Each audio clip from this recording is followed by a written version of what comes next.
Chapter 1. The Lower Chamber by Victor Hugo from the book Les Miserables. On the following day, at nightfall, Jean Valjean knocked at the carriage gate of the Gillenormand house. It was Basque who received him. Basque was in the courtyard at the appointed hour, as though he had received his orders.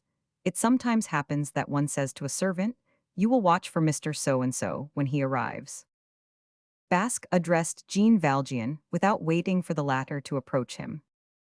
"Monsieur le Baron has charged me to inquire whether Monsieur desires to go upstairs or to remain below." "I will remain below," replied Jean Valjean. Basque, who was perfectly respectful, opened the door of the waiting room and said, "I will go and inform Madame." The room which Jean Valjean entered was a damp, vaulted room on the ground floor, which served as a cellar on occasion, which opened on the street, was paved with red squares and was badly lighted by a grated window. This chamber was not one of those which are harassed by the feather duster, the Pope's head brush, and the broom. The dust rested tranquilly there. Persecution of the spiders was not organized there.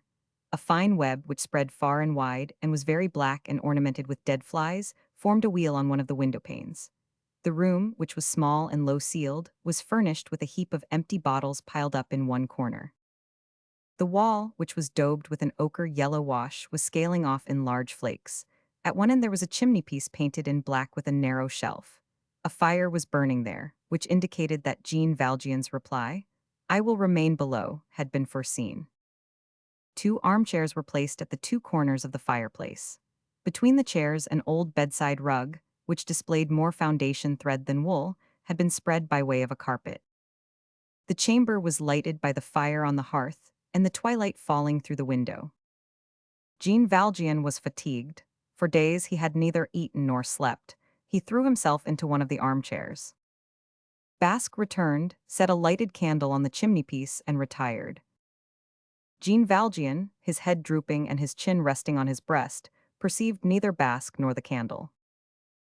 All at once he drew himself up with a start. Cosette was standing beside him.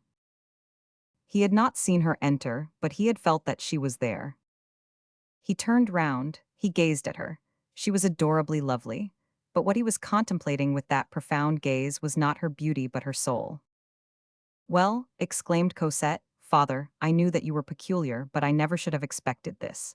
What an idea! Marius told me that you wish me to receive you here." "Yes, it is my wish." "I expected that reply. Good. I warn you that I am going to make a scene for you. Let us begin at the beginning. Embrace me, father." And she offered him her cheek. Jean Valjean remained motionless. "You do not stir, I take note of it. Attitude of guilt, but never mind, I pardon you. Jesus Christ said, 'Offer the other cheek,' here it is." And she presented her other cheek. Jean Valjean did not move. It seemed as though his feet were nailed to the pavement. "This is becoming serious," said Cosette. "What have I done to you? I declare that I am perplexed. You owe me reparation. You will dine with us."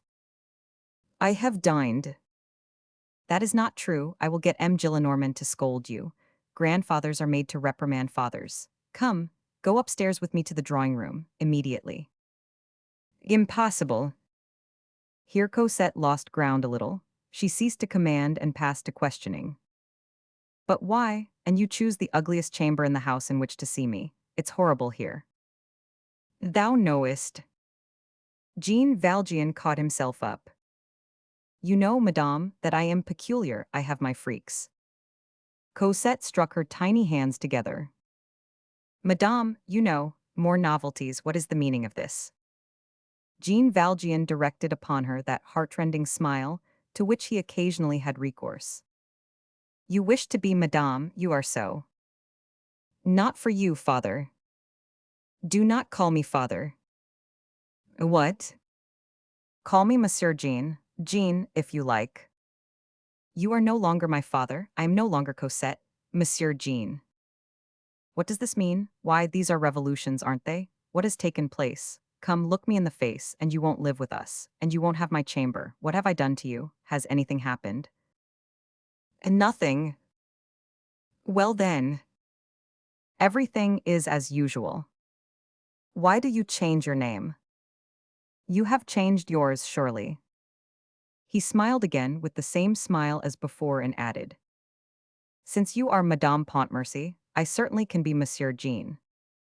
I don't understand anything about it. All this is idiotic. I shall ask permission of my husband for you to be Monsieur Jean. I hope that he will not consent to it. You cause me a great deal of pain. One does have freaks, but one does not cause one's little Cosette grief. That is wrong.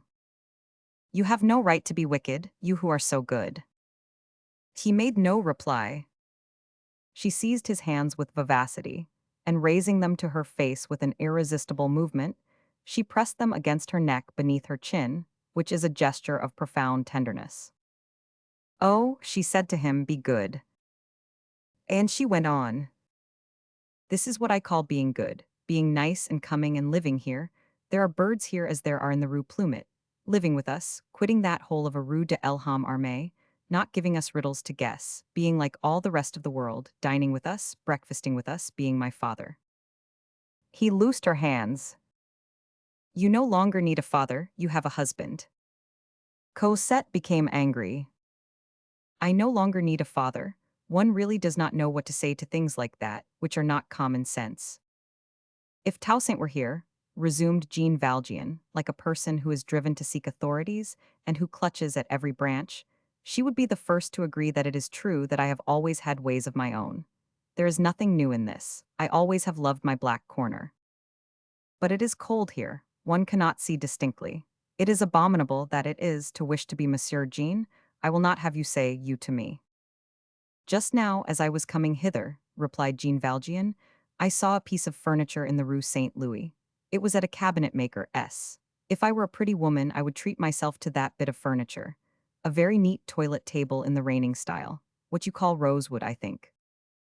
It is inlaid, the mirror is quite large, there are drawers, it is pretty."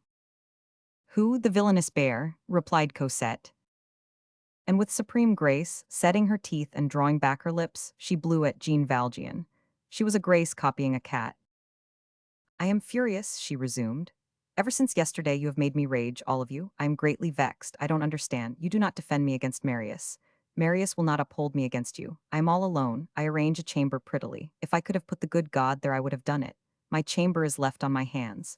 My lodger sends me into bankruptcy. I order a nice little dinner of Nicolette. We will have nothing to do with your dinner, madame. And my father Fauchelevent wants me to call him Monsieur Jean, and to receive him in a frightful, old, ugly cellar, where the walls have beards, and where the crystal consists of empty bottles, and the curtains are of spiders' webs. You are singular, I admit, that is your style, but people who get married are granted a truce.